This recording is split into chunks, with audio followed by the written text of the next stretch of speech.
Good morning class 10th students. इससे पहले हम लोग periodic classification of the elements में एक वीडियो फर्स्ट वीडियो जो हम लोगों ने बनाया है, इसमें हम लोगों ने मेंडलीव पीरियोडिक टेबल के बेसिक फीचर के बारे में डिस्कशन हुआ है। अब मेंडलीव पीरियोडिक टेबल में दो पार्ट अपने और बचे हुए हैं। एक तो हमारा जो आपके सामने दिख रहा है achievements of Mendeleev periodic table, और एक और डिफेक्ट वाला पार्ट, दो पार्ट अभी अपने कंप्लीट होने बाकी हैं। तो ये दोनों पार्ट अभी हम इस वीडियो में कवर करेंगे और इसके आगे फिर हम मॉडर्न पीरियोडिक टेबल के डिस्कशन में आप लोगों को ले चलेंगे। तो सबसे पहले देखा जाए, मेंडलीव ने अपना पूरा एक बड़ा सा टेबल बना दिया जितने एलिमेंट्स अवेलेबल थे उस समय, और उनके बारे में बेसिक इन्फॉर्मेशन एटॉमिक मास के बेसिस पर एलिमेंट को अरेंज करने का पीरियोडिक लॉ बना करके इन्होंने दे दिया। इससे बेनिफिट तो अपने को बहुत ज़्यादा हुआ, क्योंकि इससे पहले जो एलिमेंट्स हमारे पास अवेलेबल थे उनमें कोई रिलेशन हम लोग नहीं बना पा रहे थे। अब ऐसे हम लोगों ने ग्रुप वाइज और पीरियड वाइज रिलेशन बना लिए और काफ़ी कुछ इससे डिस्कशन रहा है, और आप लोग इन लाइन से ही समझ सकते हो जो अभी हम लोगों ने ऊपर लिखी हैं।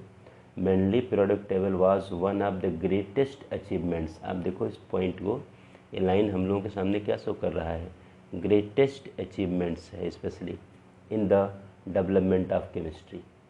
क्योंकि केमिस्ट्री जो है एलिमेंट, कंपाउंड, इन्हीं सब की एंड इट्स कैरेक्टर, इनकी स्टडी है। स्पेशली आप एक नॉर्मल वे में केमिस्ट्री को मान सकते हो। अब इन्होंने एलिमेंट्स को जब इस तरह से इन्होंने अरेंज किया कि उनके कैरेक्टर के according group wise period wise available elements को इन्होंने अरेंज कर दिए।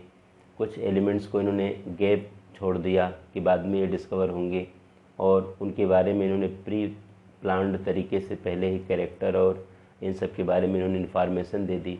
तो इतना बड़ा अचीवमेंट जो केमिस्ट्री में आपके सामने आया है, इसीलिए ये लाइन मैंने लिखी है आप लोगों को मतलब समझाने के लिए ही कि Mendeleev periodic table was one of the greatest achievements in the development of chemistry. Some of the important contribution of his periodic table are. पहला कंट्रीब्यूशन क्या है कि आपके सामने देखा सिस्टमेटिक स्टडी ऑफ एलिमेंट। अब एलिमेंट को आपने पीरियड और ग्रुप में अरेंज कर दिए। किसी भी ग्रुप के जितने भी मेंबर होंगे उनके जनरल कैरेक्टरिस्टिक्स एक जैसे आएंगे। क्यों? क्योंकि वो सब सेम कैरेक्टर के बेसिस पर ही हमने उनको अरेंज किया है। पीरियड में जो कैरेक्टर्स लेफ़्ट टू राइट अगर हम पीरियोडिक टेबल में मूव करेंगे तो कैरेक्टर में ग्रेजुअल चेंजेस आएंगे।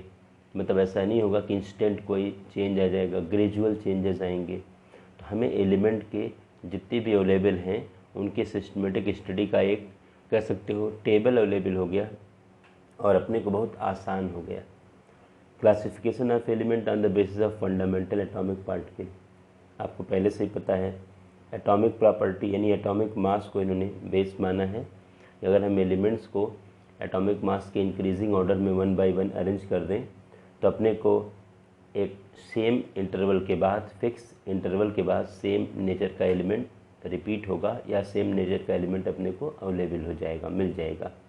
तो जो क्लासिफिकेशन किया गया है इसमें इन्होंने एक कह सकते हो कि एटॉमिक मास को बेस मान करके पूरे टेबल को बनाया है। Correction of atomic masses. सबसे पहले देखा जाए, हम लोग कुछ एलिमेंट्स ऐसे थे जैसे बेरिलियम। तो पहले बेरिलियम का एटॉमिक मास 13.5 माना जाता था, लेकिन जब मेंडलीव ने अपना टेबल बनाया तो बेरिलियम के ऑक्साइड और हाइड्राइड के बेसिस पर इन्होंने बेरिलियम का एटॉमिक मास 9 लिया, जो कि आज के टाइम में करेक्ट है और एक्सपेरिमेंटली प्रूफ है। तो बेरिलियम का एटॉमिक मास जो पहले हम लोग रॉन्ग समझ रहे थे 13.5, वो देखा जाए इन्होंने राइट कंसीडर कर लिया। इंडियम, गोल्ड, प्लेटिनम, इनके भी एटॉमिक मास में कुछ करेक्शन की नीड थी, तो वो भी इन्होंने करेक्ट किया। इसके आगे देखो प्रोडक्शन ऑफ न्यू एलिमेंट्स। यानी मैंने कहा ना कि जो एलिमेंट्स उस समय अवेलेबल नहीं थे और उनके आसपास के एलिमेंट्स अवेलेबल थे, तो मेंडलीव ने एक जनरल कह सकते हो कि पास वाले एलिमेंट के बेसिस पर उन्होंने एक ऐसे नाम दे दिया था, और उस एलिमेंट्स का एटॉमिक मास क्या होगा, ऑक्साइड का फार्मूला क्या होगा, हाइड्राइड का फार्मूला क्या होगा, क्योंकि पूरी टेबल जो है उन्होंने बनाई तो है एटॉमिक मास की बेसिस पर, लेकिन एलिमेंट के ऑक्साइड और हाइड्राइड के कैरेक्टर को इन्होंने कंसिडर किया है। तो ऑक्साइड का फार्मूला, हाइड्राइड का फार्मूला वो उन्होंने पहले से ही बता रखा था कि इस एलिमेंट का ये होगा, और उसका एक पर्टिकुलर नेम बाद में बनेगा, लेकिन एक प्री नेम इन्होंने पहले से दे रखा था। जैसे एका बोरान इन्होंने एक नाम दिया था, बाद में यही एलिमेंट डिस्कवर हुआ और इसका नाम स्कैंडियम दे दिया गया। ऐसे एका एल्यूमिनियम बाद में एल्यूमिनियम के बेसिस पर इन्होंने लिया था, और बाद में देखा जाए क्योंकि इसका बिहेवियर एल्यूमिनियम से मैच कर रहा था, बाद में एलिमेंट डिस्कवर हुआ और उसको गैलियम नाम दिया गया। एका सिलिकॉन, बाद में यही एलिमेंट डिस्कवर हुआ और जर्मेनियम का नाम दे दिया गया। तो जो एका बोरान स्कैंडियम है, एका एल्यूमिनियम आपका गैलियम है, एका सिलिकॉन जर्मेनियम है, ये भी आपको ध्यान में रखना पड़ेगा। क्या पता कभी इस पर भी कभी आपके सामने क्वेश्चन आ जाए कि एका बोरान बाद में जब डिस्कवर किया गया तो कौन सा एलिमेंट ऑब्टेन हुआ, अपने को कौन सा एलिमेंट, उसका नाम दीजिए आप। तो एका बोरान स्कैंडियम, एका एल्यूमिनियम गैलियम, एका सिलिकॉन जर्मेनियम। और लास्ट में देखा जाए पोजीशन ऑफ नोबल गैस, आपको पता पूरी टेबल तो इन्होंने बना दी, और इनर्ट गैस के बारे में कोई आइडिया नहीं था, क्योंकि इनर्ट गैस इनर्ट हैं और इनकी डिस्कवरी काफ़ी बाद में हुई है। तो अब एक प्रॉब्लम आनी शुरू हो जाए कि अब इनर्ट गैस की पोजीशन को रखा कहाँ जाए। तो इन्होंने फर्स्ट ग्रुप से पहले एक ग्रुप बना दिया और नाम दे दिया गया जीरो ग्रुप, और उसी जीरो ग्रुप में पूरे सब नोबल गैसेस को या इनर्ट गैसेस को पोजीशन दे दी। अब आपको पता है कि पूरी टेबल भी डिस्टर्ब नहीं हुई, क्योंकि पूरी टेबल जो है फर्स्ट से लेकर के 8 तक का ग्रुप जो बना था वो एज इट इज़ बना रहा, और पीरियड में भी कोई प्रॉब्लम नहीं आई, और टेबल में एक नया ग्रुप इन्होंने जीरो ग्रुप जोड़ करके इसकी नोबल गैस के पोजीशन को भी इन्होंने कह सकते हो कि फिक्स कर दिया कि नोबल गैस चूँकि इनर्ट हैं इसलिए इनको जीरो ग्रुप में रख दिया जाए, क्योंकि इनके कैरेक्टर का किसी से कोई लेना देना तो है नहीं, क्योंकि ये तो रिएक्शन ही नहीं करेंगे। तो ये कुछ ऐसे अचीवमेंट्स रहे हैं। कभी अब बाई चांस ये क्वेश्चन अगर आपके सामने 2 नंबर में आए, क्योंकि पीरियोडिक टेबल में इन्होंने कुछ देखा जाए कट नहीं किया है अपने सिलेबस में, तो पूरा फुल पीरियोडिक टेबल अपने को पढ़ना है। तो जो शुरुआत से मैं पढ़ा रहा हूँ आप लोग अच्छी तरह से इसको पढ़ना। अभी लाइव क्लास में भी इसका डिस्कशन होगा, स्कूल ओपन होगा तो भी मैं इसको डिस्कस करूँगा, आप लोगों को सबको अच्छी तरह से समझाऊँगा, बताऊँगा। इन सब चीज़ों को अच्छी तरह से आपको करना है। ये तो आपके सामने रही कि पोजीशन ऑफ नोबल गैस को इन्होंने जीरो ग्रुप मान करके एक नया ग्रुप ही इसके लिए बना डाला। तो इस तरह से कुछ मेंडलीव के अचीवमेंट्स रहे हैं पीरियोडिक टेबल के थ्रू। अब हम थोड़ा सा इसके डिफेक्ट वाले पार्ट की तरफ मूव करना चाहेंगे, तो आप लोग ज़रा उस पॉइंट को देखिएगा। हाँ देखिए क्लास, इसके आगे हमें क्या करना है कि limitations of Mendeleev periodic table. मैंने कहा ना कुछ पीरियोडिक टेबल की हमने बात तो बहुत कर दी, अचीवमेंट्स भी बहुत ज़्यादा मिला, लेकिन अब आज के टाइम में अपने पीरियोडिक टेबल में कुछ लिमिटेशंस पॉइंट हैं। यानी ये सब पॉइंट्स आप मान सकते हो कि मेंडलीव की पीरियोडिक टेबल की अगर कहा जाए लिमिटेशंस, या कभी आपके सामने क्वेश्चन आ जाए डिफेक्ट, तो आप ये पॉइंट आप दे सकते हो। पहले नंबर पर देखा जाए पोजीशन ऑफ हाइड्रोजन। सबसे बड़ी प्रॉब्लम तो हाइड्रोजन की ही है, और आपको पता है कि हाइड्रोजन की जो पोजीशन है ये फर्स्ट ग्रुप में भी हम लोग इसको रख सकते हैं। फर्स्ट ग्रुप में जो एल्कली मेटल्स हैं लिथियम, सोडियम, पोटेशियम, इनके साथ हम रख सकते हैं, इनके साथ भी रखना चाहिए, क्योंकि इनके कैरेक्टर फर्स्ट ग्रुप से भी मैच करते हैं। और हाइड्रोजन के जो कैरेक्टर्स हैं ये देखा जाए 7th ग्रुप में। अब आप मेंडलीव की टेबल को ही चेक करना, मॉडर्न टेबल मत देखना आप लोग, क्योंकि मॉडर्न में ग्रुप का अरेंजमेंट का ऑर्डर कुछ न्यू पैटर्न पर है। तो उसमें 7th ग्रुप में जो हेलोजेंस एलिमेंट्स हैं फ्लोरीन, क्लोरीन, ब्रोमीन, आयोडीन, उनके साथ देखा जाए पोजीशन हम लोग यहाँ पर सेट कर सकते हैं। तो हाइड्रोजन की पोजीशन देखा जाए एक एनोमलस बनी हुई है, ना तो इसको हम एल्कली के साथ रख सकते हैं क्योंकि इसका कैरेक्टर एल्कली से भी मैच करता है, और 17 ग्रुप से भी, इसमें 7 ग्रुप से भी मैच करता है, हेलोजन से भी मैच करता है।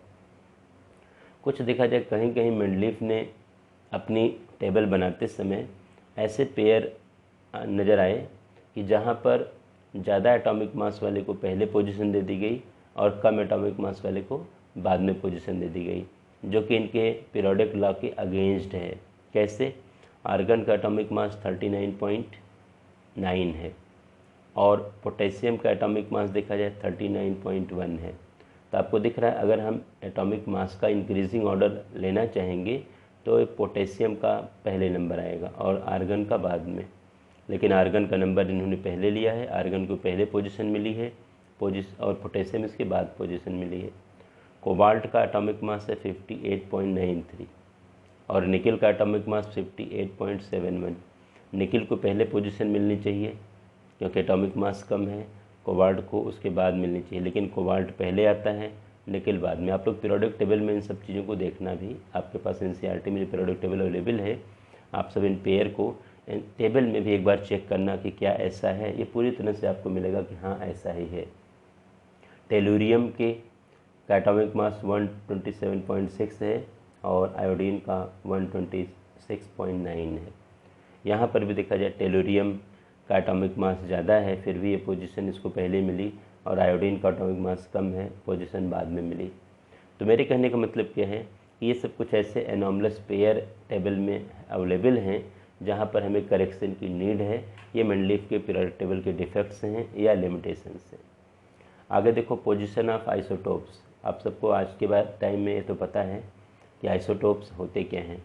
Element of different form of same element हम लोग लेके चलते हैं, या different atoms of same element having same atomic number but different mass number. अब आपको पता है जितने भी आइसोटोप्स होते हैं उनका कैरेक्टर तो सेम होता है, लेकिन एटॉमिक मास सबका अलग अलग होता है। अब जैसे मान लो कि अगर हम नाइट्रोजन को ही सपोज करो ले लें, नाइट्रोजन का एक आइसोटोप देखा जिसका एटॉमिक मास 12 है, और नाइट्रोजन का एक आइसोटोप जिसका एटॉमिक मास 14 है, और आपको देखने से लग रहा है कि दोनों नाइट्रोजन के ही एटम हैं। पीरियोडिक टेबल में अगर मेंडलीफ की टेबल में जहाँ उन्होंने एटॉमिक मास को बेस माना है तो उसके हिसाब से इस आइसोटोप की पोजीशन अलग और इसकी पोजीशन अलग आएगी, जबकि इनका केमिकल नेचर एक जैसा होता है क्योंकि आइसोटोप एक ही एलिमेंट के अलग अलग एटम्स होते हैं। ऑक्सीजन को भी ले सकते हो। ऑक्सीजन का देखा जाए 8, 16 एंड 8, 18। अब आपको देखने से लग रहा है कि इन दोनों एटम की ऑक्सीजन के एटम दोनों हैं, लेकिन दोनों की पोजीशन अलग अलग होनी चाहिए क्योंकि एटॉमिक मास अलग अलग है। तो इस तरह से मतलब आपके इनके मेंडलीफ की पीरियोडिक टेबल में आइसोटोप की पोजीशंस क्या हैं, इसके लिए मेंडलीफ की टेबल में कोई पर्टिकुलर कॉन्सेप्ट अवेलेबल नहीं है, कहने का मतलब, इसलिए ये डिफेक्ट है। Some similar elements are separated and dissimilar elements are grouped together. कुछ एलिमेंट्स ऐसे हैं जो सेम नेचर वाले हैं, उनको हम लोगों ने अलग अलग कर रखा है, मेंडलीफ ने उसको अलग अलग कर रखा है।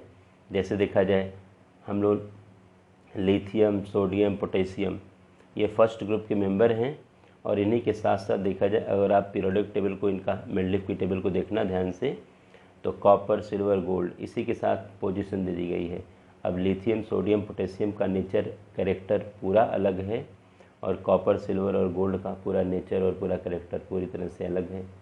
तो ये कहना देखा जाए यहाँ पर ये क्वाइट दे रखा ना, their properties are quite different, फिर भी दोनों को एक ही ग्रुप में पोजीशन दी गई। आप लोग पीरियोडिक टेबल देख करके इसको चेक ज़रूर करना, जिससे क्या रहेगा तुम्हारे दिमाग में ये कॉन्सेप्ट बहुत अच्छे से सेट हो जाएंगे जो मैं कहना चाह रहा हूँ।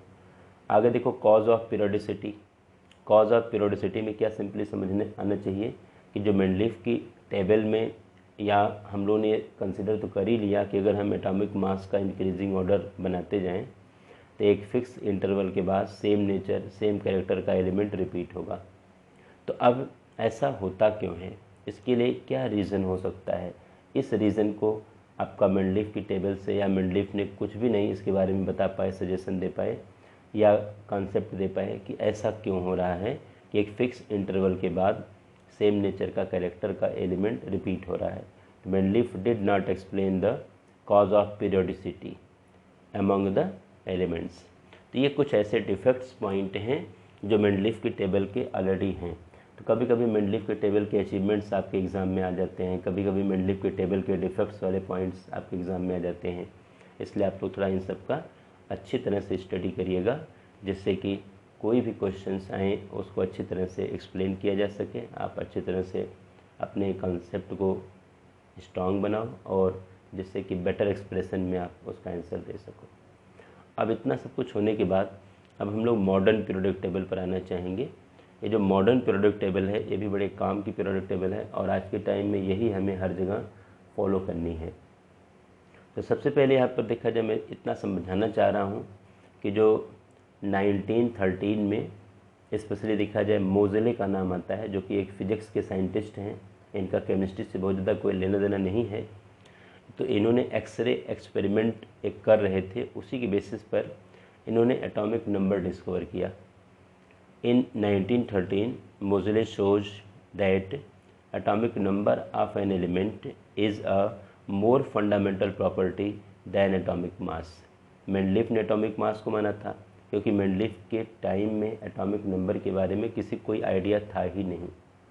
लेकिन मोज़ेले ने 1913 में अपने एक एक्सपेरिमेंट के थ्रू एलिमेंट के एटॉमिक नंबर को डिस्कवर किया।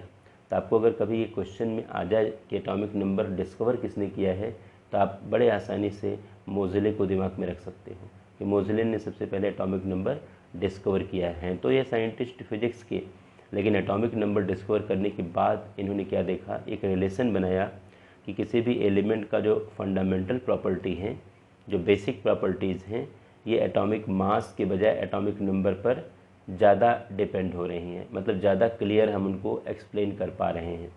Consequently the periodic law was modified. जो पीरियोडिक लॉ मेंडलीफ ने दिया था कि the physical and chemical property of an element is the periodic function of the atomic mass, उस पीरियोडिक लॉ को मॉडिफाई किया गया। क्या किया गया? According to modern periodic law अब हम लोग एटॉमिक मास के प्लेस पर एटॉमिक नंबर को कंसीडर करेंगे। The physical and chemical property of the elements are periodic function of their atomic number. इससे पहले हम लोग क्या ले रहे थे, मेंडलीफ की टेबल में मेंडलीफ के अकॉर्डिंग हम लोग एटॉमिक मास यहाँ कंसीडर करते थे। और आपको आज के टाइम में पता है कि एटॉमिक नंबर जो है ये नंबर ऑफ प्रोटॉन्स और the number of electrons present in the neutral atom. अगर हमारा एटम न्यूट्रल है तो उसमें प्रोटॉन का नंबर और इलेक्ट्रॉन का नंबर सेम आएगा। इसलिए हम यहाँ पर देखा जाए that is number of protons और the number of electrons present in neutral atom, ये वर्ड मैंने लगा रखा है ऑफ द एलिमेंट। तो अब जा कर के पूरा आपका पीरियोडिक लॉ ही चेंज हो गया। कहने का मतलब है सिंपल वे में, when the elements are arranged in the order of their increasing atomic number, it is observed that elements of similar properties reoccur at regular interval और periodically। मतलब समझाना क्या चाह रहा हूँ, जैसे उसमें एटॉमिक मास को इन्होंने लिया था, वैसे ही मॉडर्न पीरियोडिक टेबल में हम लोगों ने क्या कर दिया है कि एटॉमिक नंबर को बेस माना है। when the elements are arranged in the order of their increasing atomic number, it is observed that elements of similar properties reoccur at regular interval और periodically। यानी अगर एटॉमिक नंबर के basis पर elements को arrange करते चले जाएं तो एक फ़िक्स इंटरवल के बाद, फिक्स गैप के बाद सेम कह सकते हो प्रॉपर्टी का एलिमेंट अपने आप रीअकर हो जाएगा, अपने आप अवेलेबल हो जाएगा रेगुलर इंटरवल के बाद या periodically. On the basis of modern periodic law, the classification of elements is represented by a table known as modern periodic table। हम लोग जो न्यू टेबल हमारे सामने है, इस मॉडर्न पीरियोडिक लॉ के बेसिस पर the physical and chemical property of the element are periodic function of their atomic number, इसी के बेसिस पर हम लोगों ने एलिमेंट को क्लासीफाई किया।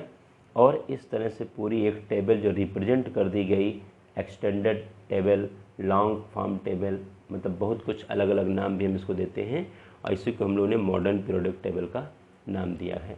और अपने एनसीईआरटी में एक पूरी पेज पर fully modern periodic table available है।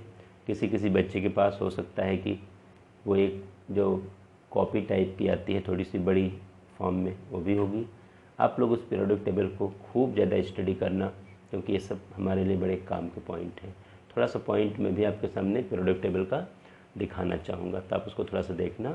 पीरियोडिक टेबल को हो सकता है कि पूरे यहाँ पर एक साथ रिप्रेजेंट ना हो, फिर भी मैं ट्राई करता हूँ। ये जो आप लोगों के सामने एक फुल टेबल मैं रिप्रेजेंट कर रहा हूँ, ये आपके एनसीईआरटी में ऑलरेडी है। और आप लोग इस टेबल को देखना, इस तरह से हमारे रिप्रेजेंट करने का केवल एक ही पर्पज़ है कि पूरी टेबल आपके सामने नज़र आए। नहीं तो इस तरह से आप जब भी मेरा वीडियो देखना तो टेबल देखते समय थोड़ा सा इसको आप लोग देख लेना, उस डायरेक्शन में करना कि आपको एलिमेंट नज़र आ जाए सब प्रॉपर, क्योंकि मैं इसको टेढ़ा करके रिप्रेजेंट कर रहा हूँ। आपके एनसीईआरटी में पूरी टेबल अवेलेबल है पेज नंबर 86 पर। इसमें ये जो लाइनें बनी हुई हैं, देखा जाए ये जो लेफ़्ट टू राइट की बात हम लोग करते हैं, ये पीरियड्स हैं, ध्यान देना। और अगर आप पीरियोडिक टेबल को ध्यान से देखोगे तो इसमें पूरे के पूरे 7 पीरियड हैं। यहाँ देखो ये पीरियड नंबर 1 है, यहाँ पर बाकायदे 1 लिखा है, 1 2 3 4 5 6 7, ये जो पूरे लिखे हैं। लेकिन आप इसको पीरियड वर्ड अगर आए तो यूँ ऊपर नीचे मत आप देखो, यूँ देखना, ऐसे लेफ़्ट टू राइट पीरियड को देखना। First period very short period है, क्योंकि इसमें सबसे पहले देखा जाए केवल 2 एलिमेंट्स हैं। एक एलिमेंट आपको यहाँ दिखेगा और एक एलिमेंट देखो इस लाइन में दिख रहा है, यहाँ पे दिख रहा है। तो फर्स्ट वाली लाइन में, जिसको हम फर्स्ट पीरियड का नाम दे रहे हैं, केवल हमारे पास 2 एलिमेंट अवेलेबल हैं, एक हाइड्रोजन है, उधर देखो हीलियम है, इसलिए हम इसको वेरी शॉर्ट पीरियड का नाम देते हैं। सेकेंड पीरियड और थर्ड पीरियड, इसमें 8 एलिमेंट्स अवेलेबल हैं। देखो 1 2 3 4 5 6 7 8, ये पूरी लाइन देखा जाए सेकेंड के लिए और ये पूरी लाइन थर्ड के लिए। तो दोनों जो पीरियड हैं सेकेंड और थर्ड, इसको हम शॉर्ट पीरियड का नाम देते हैं। कहने का मतलब क्या है कि इसमें 8 एलिमेंट थर्ड वाले सेकंड वाले में और 8 एलिमेंट थर्ड वाले पीरियड में अवेलेबल हैं। आप लोग पीरियोडिक टेबल देख करके आप इसको देखना ज़रूर ध्यान से, क्योंकि इससे आपका दिमाग बहुत अच्छे से इस चीज़ को समझ जाएगा। इसके बाद फोर्थ पीरियड और फिफ्थ पीरियड में 18 एलिमेंट्स हैं। ये पूरा एलिमेंट जब आप काउंट करोगे, इनका नंबर आप देखोगे, ये पूरे जो एलिमेंट्स हैं इनका नंबर 18 का नंबर है।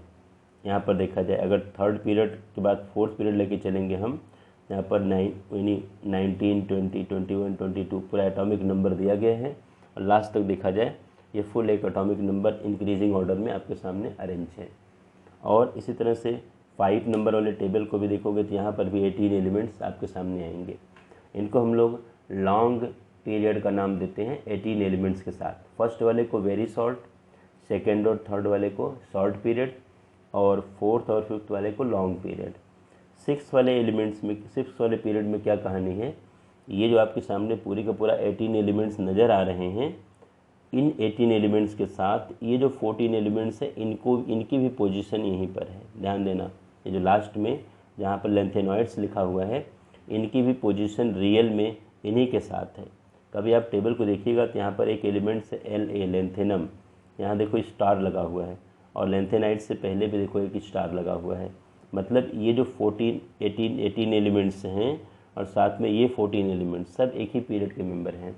तो अभी आपके सामने देखा जाए अगर हम 6 पीरियड की बात करेंगे तो 32 एलिमेंट्स का नंबर आएगा, और वही सेम कंडीशन 7th पीरियड में भी होगी, यहाँ पर भी 32 एलिमेंट्स का नंबर आएगा। ये पूरे 18 एलिमेंट्स आपके सामने ये, और ये नीचे वाले जो हैं 90 से लेकर के 103 वाले जहाँ एक्टिनॉइड्स लिखा हुआ है, ये पूरे 14 मेंबर और ये 18 मेंबर, ये सब के सब 7th पीरियड के मेंबर हैं। इनको हम लोग वेरी लॉन्ग पीरियड का नाम देते हैं। तो अपना पीरियोडिक टेबल देखा जाए 7 पीरियड से बना हुआ है। सामने देखा जाए left to right periodic table में आप इनको कंसिडर करते हो, हमेशा इसका ध्यान रखना। और ये जो टॉप टू बॉटम की सीरीज़ हम लेके चलते हैं, ये ग्रुप हैं। तो यहाँ पर देखा जाए पूरे 18 ग्रुप पीरियोडिक टेबल बने। ऊपर देखो नंबर लिखा हुआ है, देखिए 1 2 3 4 5 6 7 8 9 10 11 12 13 14 15 16 17 18। ऊपर देखा जाए नंबर लिखा हुआ है, यहाँ पर 1 से लेकर के ऐसे पूरा देखो लिखा हुआ है। ये जो पूरे टॉप, या अब अगर ग्रुप की बात की जाएगी तो ऐसे ऊपर से नीचे की तरफ देखना ध्यान से, टॉप टू बॉटम ये ग्रुप नंबर हैं। हमारा जो मेन डिस्कशन आता है फर्स्ट और सेकेंड ग्रुप का आता है, और साथ में इधर 13 14 वाले ग्रुप को हम डिस्कस करते हैं। ये जो बीच में मेंबर आते हैं ये ट्रांजिशन एलिमेंट्स हैं, और इनका डिस्कशन थोड़ा सा अलग आता है, इसलिए अभी आप लोगों को 10th क्लास में इस पूरे इन सब का डिस्कशन नहीं होगा। केवल आप ध्यान में रख सकते हो कि फर्स्ट वाले ग्रुप को हम एल्कली मेटल्स का नाम देते हैं जितने भी हैं, सेकंड ग्रुप को एल्केलाइन और अर्थ मेटल का नाम देते हैं, थर्ड ग्रुप से लेकर के पूरे 12 ग्रुप तक के जो है ये सब डी ब्लॉक के एलिमेंट्स हैं, या ट्रांजिशन एलिमेंट का भी नाम देते हैं। ये सब पी ब्लॉक के एलिमेंट्स हैं, ध्यान रखना, जो पूरे 13 से लेकर के 18 तक हैं। और लास्ट में ये एफ ब्लॉक के एलिमेंट्स हैं। तो ये भी हम डिस्कस आप लोगों को करेंगे। इसके लिए पूरा सबसे पहले हमें थोड़ा सा एक रूल बताना पड़ेगा, तब इसका कॉन्सेप्ट समझ में आ जाएगा। लेकिन ये टॉप टू बॉटम वाला जो केस है, इसमें कुछ चीज़ों को आप ज़रूर ध्यान में रखना। फर्स्ट ग्रुप के जितने मेंबर हैं, इसमें हाइड्रोजन को छोड़ करके लिथियम, सोडियम, पोटेशियम, ये एल्कली मेटल हैं। अगर कभी एल्कली मेटल वर्ड आए तो मतलब फर्स्ट ग्रुप मेंबर। ये सेकंड ग्रुप के एल्कलाइन अर्थ मेटल हैं सब के सब। और ये 17 ग्रुप के हेलोजेंस हैं, ध्यान देना। 16 ग्रुप के हैं कैल्कोजेंस, ओर बनाने वाले ये मेंबर हैं। ये नाइट्रोजन फैमिली है, ये कार्बन फैमिली है, ये बोरान और एल्युमिनियम फैमिली है। ऐसे हम लोगों ने नाम दे रखा है। आप लोग इसका भी थोड़ा ध्यान रखने का ध्यान रखिएगा। तो ये पूरा आपके सामने एक टेबल अवेलेबल है, तो इसका डिस्कशन हमें और करना है। लेकिन आज आपका वीडियो बहुत बड़ा न बने, एक बार आप इसको अच्छी तरह से देख सको, इसलिए मैं इस वीडियो को यहीं पर बनाना बंद करूँगा। और इसके अगले कॉन्सेप्ट जो मॉडर्न पीरियोडिक टेबल के भी और अवेलेबल हैं, ये सब अगले वीडियो में कवर होंगे। Thank you.